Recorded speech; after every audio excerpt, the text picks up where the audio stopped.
Hey guys, welcome back to this channel. In this video, I will be showing you guys how you can view your 2024 Steam Replay. So if you're not, if you're not able to see any more on your Steam homepage, just go to Steam Replay 2024 on Google. Go to one of these links, and then here you can select the Steam Replay. So select this link. Then as you can see, you will see your 2024 Steam Replay. You unlock 197 achievements. You played 24 games. Longest streak was 13 days. And then here you'll see the games that I played. And there's a lot here. So yeah, that is how you can view your Steam Replay of 2024. That is it for this video. I hope it was helpful for you guys. Don't forget to like, comment, share.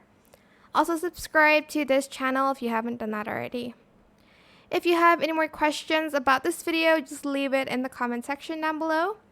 I will try my best to answer them all for you guys. And if you found this video helpful, please click the thanks button as well. That is it for this video. Thank you so much for watching. Bye.